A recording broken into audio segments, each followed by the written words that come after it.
First of all लोगों को लगता है कि आप एलियन हैं, लोगों को लगता है कि आप पर कोई अल्लाह का अज़ाब आया है या आपके पेरेंट्स में से किसी को की कोई गलती थी जो आपके सामने आई है। मैंने कहा मुझसे क्या करेंगे, ज़्यादा से ज़्यादा पूछ लेंगे। मैं क्वेश्चन सुन के सर मेरा दिमाग पक चुका था। तो मैं जब उनके पास जाके बोलती हूँ कि that I need a job and I am suitable candidate for that, plus I am a disable person, I must take the edge over it.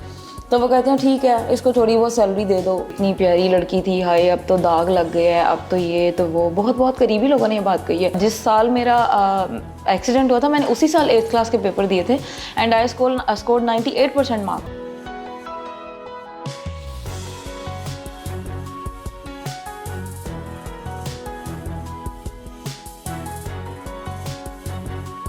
औज़ुबिल्लाहि मिनश शैतानिर्रजीम, बिस्मिल्लाहिर्रहमानिर्रहीम, अल्लाहुम्मा सल्लि व सल्लिम अला सय्यिदिना मुहम्मदिन व आलिहि बिक़द्रि हुस्निही व जमालिही व नूरिही व कमालिही। अस्सलाम वालेकुम दोस्तों, हसन रज़ा आज एक दफ़ा फिर आपकी खिदमत में हाजिर है। दोस्तों, आज हम आपकी जिनसे मुलाकात करवाने चाह रहे हैं, she is such an amazing person. उनकी जो स्टोरी है वो मोटिवेशन से भरपूर है। जब वो 8th क्लास में थी तो उनको करंट लग गया था 11,000 वॉट्स का। कैसे उनकी जान बची और उसके बाद उन्होंने कैसे सरवाइव किया, कैसे वो डिसेबल हो गई, एक हाथ उनका कट गया, फिर उन्होंने लोगों का सामना किया, ऐसे रवैयों का सामना किया जो कि शायद बर्दाश्त करने के काबिल भी नहीं थे। जी हाँ, आज हम मुलाकात आप ही करवाने जा रहे हैं फातिमा राठौर से। Fatima is working as a season professional at one call centre.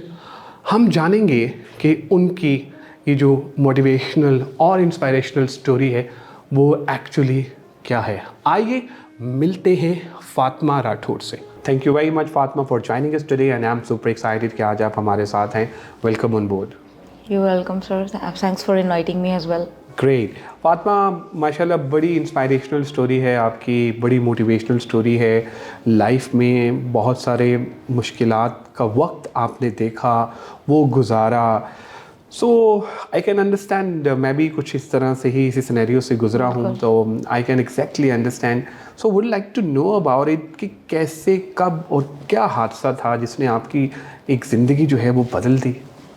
Sir मैं 12-13 साल की थी। मुझे 11,000 वोट्स जो 11 kV की लाइन से उधर से मुझे करंट पड़ा था और लकीली मैं उधर से बच गई। और इट्स अ मिरेकल, 11,000 वोट से तो कोई बचता ही नहीं है। लेकिन अल्हम्दुलिल्लाह मैं जब हॉस्पिटल गई तो डॉक्टर्स ने बोला कि इसके दोनों बाजू काटने पड़ेंगे। पर ऐसा हुआ कि उन्होंने मेरा जब ऑपरेशन वगैरह किए तो उन्होंने बोला कि एक हाथ बच जाएगा, दूसरे हाथ में इनके गैंग्रीन है, so they had to cut my left arm. उसमें गैंग्रीन हो गया था। उसके बाद मैं हॉस्पिटलाइज रही हूँ जिना हॉस्पिटल। मैंने वहाँ पर 6 महीने मेरा वहाँ पर इलाज होता रहा। मेरी वहाँ पर 13 सर्जरीज़ हुई हैं। उसके बाद मैं इस्लामाबाद मूव हो गई, उधर भी मैं 4 महीने हॉस्पिटलाइज रही हूँ और मेरी वहाँ पर भी 2 सर्जरीज़ हुई हैं। तो वहाँ पर मेरी सर्जरीज़ के साथ मेंटल काउंसलिंग बहुत ज़्यादा हुई। और उधर जाने का मुझे सबसे ज़्यादा फ़ायदा ये हुआ कि वहाँ पर जितने भी ज़लज़ला ज़दगान थे वो भी आए हुए थे। उन लोगों की भी स्टोरी बहुत ज़्यादा मोटिवेटेड थी, तो उनको देख के मुझे बहुत हिम्मत मिलती थी। तो टफ टाइम था मेरी लाइफ का, लेकिन मैंने सबक भी उसी टाइम से सीखा। बिल्कुल सही। अच्छा, जब ये हो जाता है इंसान के साथ ऐसा हादसा, तो थोड़ा सा, क्योंकि आप डिफरेंट नज़र आते हैं फिज़िकली, वो तो लोगों के जो रवैये होते हैं वो कैसे होते हैं? फर्स्ट ऑफ ऑल लोगों को लगता है कि आप एलियन हैं। सेकेंडली लोगों को लगता है कि आप पर कोई अल्लाह का अज़ाब आया है या आपके पेरेंट्स में से किसी की कोई गलती थी जो आपके सामने आई है। उन्होंने कोई कुछ कीता सी, पंजाबी में कहते हैं ना, जड़ी अगे आई है उन्होंने। उसके अलावा लोग आपको एक्सेप्ट नहीं करते, उनको लगता है ये बंदा बेकार हो गया है और अब ये लाइफ में कुछ भी नहीं कर सकता। हाँ, बस इससे कोई शादी कर ले तर्स खा के, ये लोगों का टेक होता है। 80-70% लोग यही करते हैं। वो ट्रस्ट नहीं ना करते, उनका अल्लाह पे यकीन नहीं होता। आप भी इस चीज़ से गुजरे हैं, मैं भी इस चीज़ से गुजरी। हमारा अल्लाह पे यकीन था कि हम नॉर्मल से हम डिफरेंटली एबल्ड हो गए हैं। तो लोगों के बातें, लोगों के ताने, लोगों के सख्त जुमले, उनके तल्ख रवैयात जो हैं वो आपको मार देते हैं अक्सर। और आप फिर उससे निकलते आपको काफ़ी टाइम लग जाता है। कुछ लोग तो अभी तक नहीं निकले सर। मैं बहुत से लोगों को जानती हूँ जो घर से बाहर ही नहीं निकलते। जब मैं शुरू में इस्लामाबाद में होती थी और मेरे घर वाले मुझे आउटिंग के लिए लेकर, मेरे फैमिली बहुत सपोर्टिव रही है हमेशा। मेरी अम्मी, मेरे अब्बू, मेरे बहन भाई, उन्होंने मुझे बेहद सपोर्ट किया। लेकिन जब वो मुझे बाहर लेकर जाते थे ना, तो सर मुझे होता था कि मैं अपना हाथ छुपा लूँ, किसी को पता ना चले कि मेरा एक बाजू नहीं है। अगर लोगों को पता चलेगा फिर वो तरह तरह के क्वेश्चंस करेंगे, और मैं अपना बाजू छुपा कर जाती थी और 99% लोगों को पता ही नहीं चलता था कि इसका एक हाथ नहीं है। आहिस्ता आहिस्ता करके जब मेरे अंदर कॉन्फिडेंस आया तो मैंने सोचा that why not I show my strength to the world. मैंने कहा मुझसे क्या करेंगे, ज़्यादा से ज़्यादा पूछ लेंगे। मैं क्वेश्चन सुन सुन के सर मेरा दिमाग पक चुका था, और मैं ये नहीं चाहती थी कि मेरी तरह और भी कोई हो। तो मैंने एक एग्जांपल सेट करने के लिए मैंने पब्लिक प्लेसेस में अपनी डिसेबिलिटी एक्सपोज की, और मैं आपको बता नहीं सकती मुझे क्या रिस्पांस मिला लोगों की तरफ से। मतलब लोगों की आंखें हर वक्त आप पर, ऐसे लगता था जैसे you are not a human since I have said earlier that you are an alien, और लोग आपको देखते रहेंगे। कुछ लोग आके पूछेंगे, कुछ लोग हमदर्दी करेंगे, कुछ लोग कहेंगे बेचारी। तो ये लोगों के रवैये होते हैं, और वो देख रहे होते हैं कि ये काम कैसे करेगी, ये बैग कैसे उठा रही है, ये कैसे अपने आप को मैनेज कर रही है, हैंडल कर रही है। कुछ लोग खुश होते हैं, अप्रिशिएट भी बहुत करते हैं, लेकिन सर 70 to 80% जो लोग होते हैं ना, वो आपका मोराल गिराने के लिए बैठे होते हैं। बिल्कुल सही। अच्छा फ़ातिमा, कोई ऐसा टाइम आया हो, कोई ऐसी बात जब किसी मौके पे लगा हो कि यार नहीं, ये इस डिसेबिलिटी की वजह से मैं तंग आ गई हूँ, कोई ऐसे ट्रॉमा गुजरा हो? कई दफ़ा ऐसे लोग होते हैं लाइफ में जिनसे आप एक्सपेक्ट भी नहीं करते कि यार वो ऐसी बात कर देंगे इस मुश्किल वक्त में। कोई ऐसा टाइम आया? बिल्कुल सर, कुछ करीबी लोग जिन पर मुझे बहुत ट्रस्ट था, उन्होंने मुझे इस बात पे धिक्कार दिया, और उन्होंने मुझे इस चीज़ का एहसास दिलाया कि हमने तुम पे कोई भरोसा नहीं, तुम किसी काबिल नहीं हो। और वो साइड मुझे वैसे किसी की कोई स्टेटमेंट की परवाह नहीं होती, लेकिन जो आपके करीब होते हैं उन लोगों का बेहद आपको अफसोस होता है। तो उन लोगों की बातें अभी तक मेरे दिमाग में और मेरे दिल पे हैं, और वो मैं कभी भूलूंगी नहीं। हाँ, और वो मैंने इसलिए याद रखी है कि वो मुझे बार बार इस चीज़ का एहसास दिलाएंगी कि I want to prove it to them कि मैं आप दो हाथ वालों से ज़्यादा बेहतर हूँ, मैं ज़्यादा अच्छा काम कर रही हूँ आपसे ज़्यादा। एक दफ़ा ऐसे हुआ था कि मैं एक जगह इंटरव्यू देने के लिए गई थी। डिसेबल कोटा पे मैं नॉर्मली अप्लाई नहीं करती। What I do is I conceal my disability, और मैं अपने आप को बाजू अच्छी तरह कवर कर जाती हूँ ताकि उन्हें पता ही ना चले, और मैं अपना इंटरव्यू देती हूँ। फिर वो मुझे सैलरी जो ऑफ़र करते हैं उसमें, और जो मैं इट्स माई राइट कि मैं डिसेबल कोटा पे अप्लाई करूँ। ये गवर्नमेंट ऑफ पाकिस्तान ने मुझे ये राइट दिया कि मैं 3% पंजाब में और 2% बाकी प्रोविंसेस में, कि प्राइवेट, सेमी गवर्नमेंट और जितने भी गवर्नमेंट सेक्टर्स हैं उन्होंने 3% डिसेबल लोगों को रखना है। जब मैं ये बात करती हूँ तो वो कहते हैं ना, गधा घोड़ा एक बराबर। तो वो कहते हैं ठीक है बेचारी, चलो I have done BB honours and I have 16 year education plus I have 10 years job experience. तो मैं जब उनके पास जाके बोलती हूँ कि that I need a job and I am suitable candidate for that plus I am a disable person, I must take the edge over it, तो वो कहते हैं ठीक है, इसको थोड़ी बहुत सैलरी दे दो, चलो तर्स खा के ये बेचारी मजदूर है। सर मैं ये नहीं चाहती कि कोई आप पे तर्स खाए। मुझे जितने लोग इस टाइम देख रहे हैं, मैं उनको ये मैसेज दूंगी कि खुदा का वास्ता है, हमदर्दी करें एक दूसरे के साथ, एक दूसरे को सपोर्ट करें, लेकिन तर्स मत खाएं, उनको बेचारा ना समझें। तो जब कोई बेचारा मुझे समझता था ना और तर्स खाता था, सर मुझे चिढ़ चढ़ती थी। इसी वजह से मैंने फिर अपनी disability at the time of giving interview मैं छुपा लेती थी। बाद में बताती थी कि भाई उन्हें खुद ही पता चल जाता था, या मैं बता देती थी कि इस तरह की मैंने बहुत सी चीज़ें फेस की हैं। बिल्कुल सही। अच्छा फ़ातिमा, ये बताइएगा कि जब हम बाहर बात करते हैं ग्लोबली, तो डिसेबल्स एंड डिफरेंट एबल लोगों को बहुत सपोर्ट किया जाता है, नौकरियाँ बड़ी होती हैं उनके लिए, फ़ंड्स होते हैं और पर्क्स एंड बेनिफिट्स बहुत होते हैं। तो पाकिस्तान में भी माशाल्लाह दे आर डूइंग गुड। लेकिन आप क्या समझती हैं कि कौन कौन से एरियाज़ को इम्प्रूव करने की ज़रूरत है, पर्टिकुलरली अगर आप डिसेबल्स एंड डिफरेंट एबल लोगों की बात करें? सर जो सबसे ज़्यादा तो जॉब कोटा पे मैं फोकस करना चाहूँगी कि अगर आपने एक लॉ पास करा दिए तो मेरी गवर्नमेंट ऑफ पाकिस्तान से अपील है कि खुदारा उसकी इम्प्लीमेंटेशन भी करवाएं। हम क्या डॉक्यूमेंट लेके जाएंगे, अगला बंदा मुकर जाता है, वो कहता है नहीं हमें तो ऐसा कोई नोटिफिकेशन मेरा नहीं ख्याल है। ये है कि जब आप आईडी कार्ड में दिखा देते हैं कि आप डिफरेंट टेबल या डिसेबल हैं, वो कॉल ही नहीं करते। लोग आईडी कार्ड पे लिखते ही नहीं है। मैंने ऑन पर्पस आईडी कार्ड पे अपनी डिसेबिलिटी मेंशन करवाई कि I would take edge over it. मुझे पता चला कि गवर्नमेंट की पॉलिसी आ रही है कि एयरफेयर पे और जितने भी ट्रांसपोर्टेशन है उस पर डिसेबल लोगों को 40% या 50% डिस्काउंट मिलेगा, और जो ट्रांसपोर्टेशन जो इंटरसिटी है उसमें आपको टोटली फ्री, आप यू कैन ट्रैवल। कोई ऐसा चक्कर नहीं, सिर्फ अखबारों की हद तक, हेडलाइंस की हद तक, ठीक है। जॉब मार्केट नहीं है। स्पेशल एजुकेशन का एक डिपार्टमेंट बना हुआ है, लेकिन the quality of education I am really sad to say कि वो नहीं प्रोवाइड कर रही। मतलब आपके वो इंटेलेक्ट को समझ ही नहीं रहे। अगर आपके, मेरा ये मानना है, सबका यही मानना होगा जो डिफरेंटली एबल्ड है, कि अगर अल्लाह ताला ने हमसे एक एबिलिटी ले ली है ना, तो अल्लाह ताला ने 100 के 1000 एबिलिटीज दे दी। All you need to know is utilize them. आप उनको यूटिलाइज करना सीखें एंड यू विल एक्सेल। बिल्कुल सही। एग्री। तो अभी माशाल्लाह you are having 10 years working experience और काम भी कर रही हैं। जब आप कहीं नौकरी के लिए जब चली जाती हैं तो उन लोगों का रवैया कोई एम्पैथी वाला, कोई सिंपैथी वाला वो होता है, या लोग जो है सपोर्टिव होते हैं ड्यूरिंग द जॉब भी? सर मेरी जॉब में मुझे ऑनेस्टली मेरे करियर में मुझे बहुत सपोर्ट मिली। मेरे जितने भी सीनियर्स या जो लोग भी मुझे देख रहे हैं उन लोगों ने मुझे बेहद सपोर्ट किया। मेरे टीचर्स ने मुझे एजुकेशन में, मेरे टीचर्स ने, और जॉब करियर में मुझे मेरे कोलीग्स ने और मेरे सीनियर्स ने मुझे बहुत सपोर्ट किया ये जानने के बाद। लेकिन बस बीच में कुछ लोग होते हैं ना, वो थे वहाँ पर भी, तो मैं उन लोगों पर फोकस नहीं करती। मैं उन 2-3% लोगों पे फोकस करती हूँ जो मुझे मेरी सपोर्ट में होते हैं। बिल्कुल सही। तो जब आप इस ट्रॉमा से गुजरते हैं, जब आप देखते हैं, तो घर वालों को अक्सर रिलेटिव्स भी कह रहे होते हैं कितना प्यारा बच्चा है या बच्ची है, एनी सोनी कुड़ी। और एनी सोनी कुड़ी। आई मीन तो एना सोनी, जैसे मुझे भी सुनने को मिलता था कि पोलियो हो गया है। सर हम अभी भी सोने हैं। तो इस तरह की चीज़ें जो हैं, तो जब आप ऐसी चीज़ें सुनते थे तो आपके केस में आपके घर वालों का रिस्पॉन्स क्या होता था उनको, रिलेटिव्स को? मेरे घर वाले they are quite outspoken people, ख़ास तौर पे मेरे अब्बू।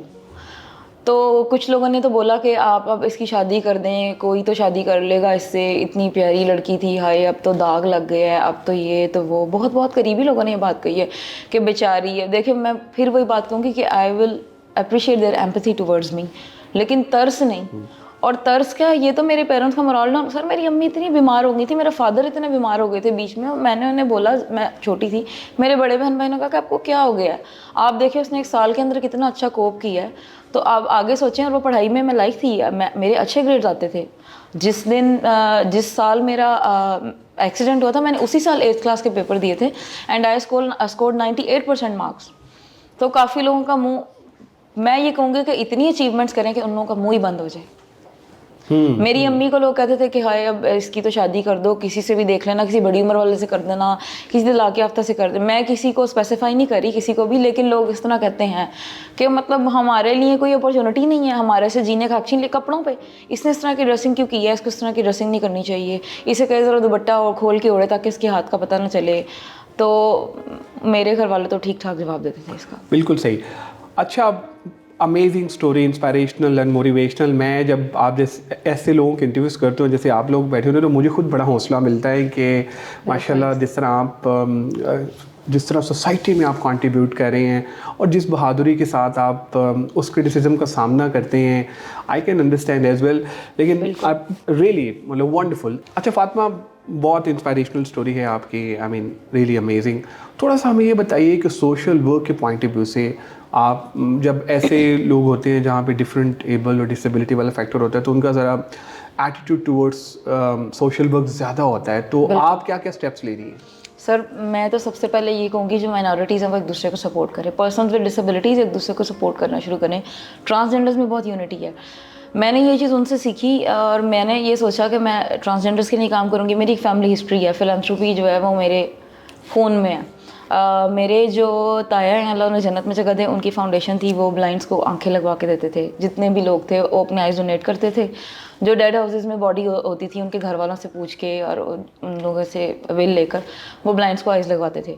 मेरी इंस्पिरेशन तो मेरे बड़े अब्बू। अच्छा, सेकेंडली मेरे फादर कोई स्मार्टफोन यूज़ नहीं करते थे, और मैं उस टाइम पे कोई मीडिया नहीं था, और वो जितने भी विक्टिम्स होते थे, जो थानों कचहरियों में लोग बैठे होते थे, ख़वातीन जिनको घर से बाहर निकाल देते थे या जिनको फेंक देते थे, बच्चे लावारिस फेंक दिए, तो मेरे अब्बू ने घर ले आते थे।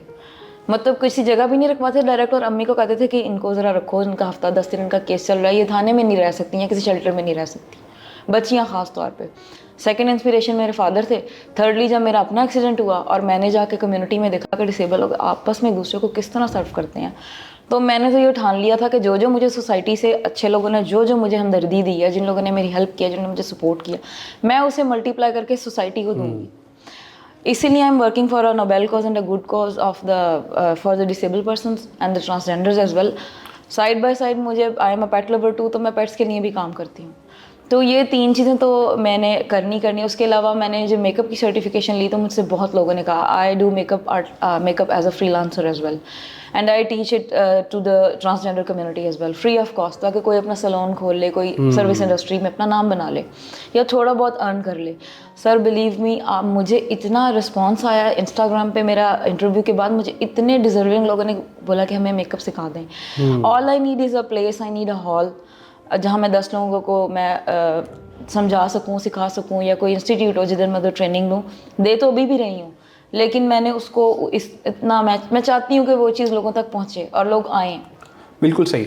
अच्छा फ़ातिमा, एक और बड़ा इंपॉर्टेंट क्वेश्चन और ये है कि जैसे अभी आपने डिसेबिलिटी का अभी जिक्र किया, तो बहुत सारे लोग जो हैं वो टैलेंटेड तो होते हैं, लेकिन वो इसको अपने सर पे सवार कर लेते हैं, घर से नहीं निकलते हैं, लोगों के सामने नहीं जाते हैं और सामना नहीं कर पाते हैं। उन लोगों को आप क्या मैसेज देना चाहेंगी? मैं उन लोगों को ये मैसेज देना चाहूँगी कि हैव फेथ इन योरसेल्फ, अल्लाह पर ईमान रखें। अल्लाह ताला ने आपके लिए एक बहुत बेस्ट मंसूबा रखा हुआ है, और आप ज़िंदगी में एक फ्लू भी अगर आपको हो गया ना, तो अल्लाह ताला उस सांस के बदले भी आपको सवाब दे रहा है। तो अल्लाह ने अगर आपको कोई डिसेबिलिटी, मैं कहूँगी, अगर आपको मिल गई है, तो आप ये देखें अल्लाह ताला ने आपको चूज़ करके रखा हुआ है और अल्लाह आपका इम्तिहान ले रहा है। उस इम्तिहान को गुजर जाएँ, आप आखिरत में भी सक्सेसफुल होंगे और इस दुनिया में भी। बिल्कुल सही। Thank you very much Fatima for your time. I mean you're amazing. Any final message और word about Qasim Ali Shah foundation, please go ahead. Qasim Ali Shah foundation जो है वो हमारे जैसे लोगों के लिए तो बेस्ट प्लेटफॉर्म है। एक तो मैं उन लोगों को मैसेज करूँगी, जिस तरह मैं आई हूँ, you guys should also reach out to them, और आप इधर आके अपना जो भी आपका टैलेंट है या जो भी आपकी एबिलिटी है उसको पोर्ट्रे करें, क्योंकि उनको काफ़ी दुनिया फॉलो करती है और बहुत लोग देखते हैं। तो मैं चाहूँगी कि एज एन इन्फ्लुएंसर वो भी इसमें अपना रोल करें, और आप लोग भी, जो लोग मुझे देख रहे हैं, वो भी आएँ और अपनी एबिलिटी यहाँ पर शोकेस करें। Love to invite them. हमारा फोरम हमेशा सबके लिए ओपन होता है, और पर्टिकुलरली दिस कॉज के लिए कासिम अली शाह साहब is doing an amazing job. Again thank you very much for your time. आप लोगों का भी बहुत शुक्रिया आज के एपिसोड देखने का। मैं उम्मीद करता हूँ कि आज के एपिसोड आपको पसंद आई होगी। ये है एक्चुअल सक्सेस स्टोरी पाकिस्तान की, फातिमा राठौर।